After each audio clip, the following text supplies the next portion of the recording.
a dentist in London laid it on George, me and our wives without telling us at a dinner party at his house. He was a friend of George's and our dentist at the time. And he just put it in our coffee or something, you know. He was saying, I advise you not to. He didn't know what it was. There was just a sort of, you know, it's all the thing, you know, with the sort of the middle class London swingers or whatever. Hadn't all heard about it, and they didn't know it was different from pot or pills. And they gave us it, and he was saying, I advise you not to leave, and we thought he was all trying to keep us for an orgy in his house, and we didn't want to know, you know. And we went out to the ad lib and these discotheques, and incredible things going on. And that's how it happened. I mean, this was at dinner, and we got out and went, and this guy came with us. He was nervous, he didn't know what was going to, what we were going crackers, you know. I mean, it was insane going around London.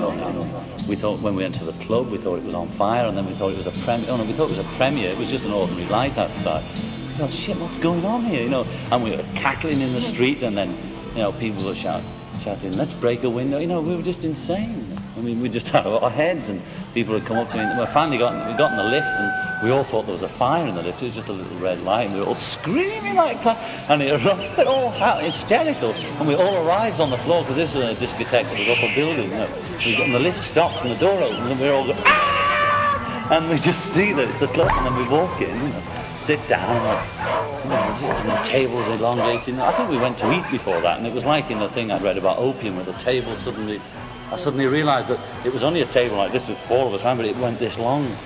Just like I'd read somebody, who was it, Blake, is it? Somebody describing the effects of opium in the old days. And then we went to the ad lib and all that. And then some singer came up to me and said, can I sit next to you? And I go, only if you don't talk! You know, like, because I just couldn't think. Well, it seemed to go on all night. I can't remember the details. It just went on like that.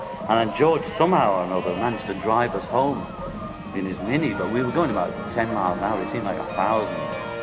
And Happy was saying, let's jump out and play football. You know, there's these big rugby posts and things like that. I was getting all this sort of hysterical jokes coming out, like a speed, because I was always on that too. Was, oh, you know, and George would go, don't make me laugh! Ah! And you know, God, it was just terrifying. You know? But it was fantastic. I did some drawings at the time. I've gone on somewhere, like 4 faces, and we all agree with you. You know what I mean? This is roll 546, slate 419 continued, camera A. And the second time we had it in LA, which is different.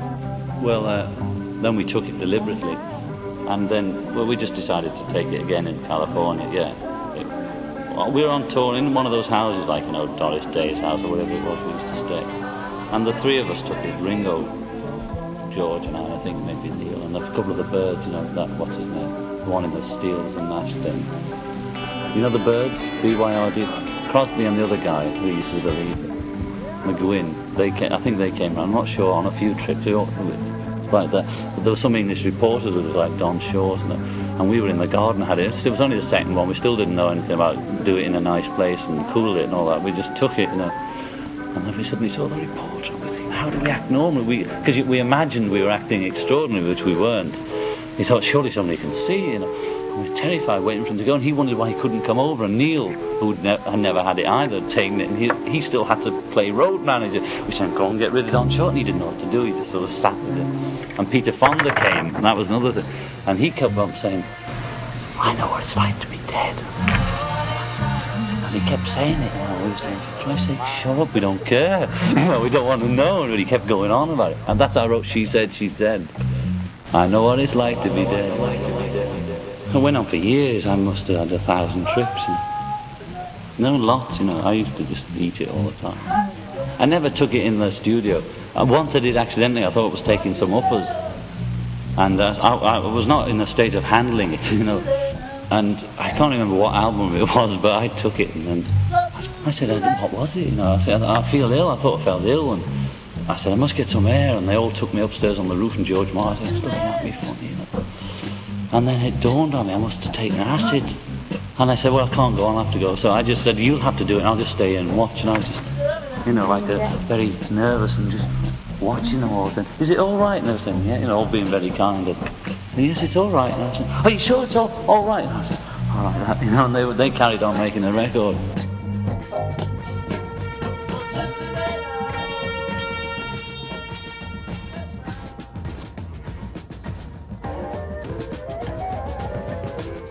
In LA, Paul felt very out of it because we were all a bit slightly cruel, you know. So we're taking it in your arm, but we kept seeing him, you know, and we'd be going up and saying, and we couldn't eat our food, you know.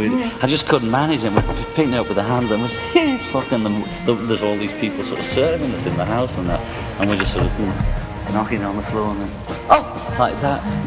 And it was a long time before Paul took, and then there was the big announcement. So I don't know. I think George was pretty heavy. We're probably both the most cracked, you know. I think Paul's a bit more stable than George and I don't know about straight, stable. We need a beginning. When in doubt, fuck it. No. No. Keltner, control your prick.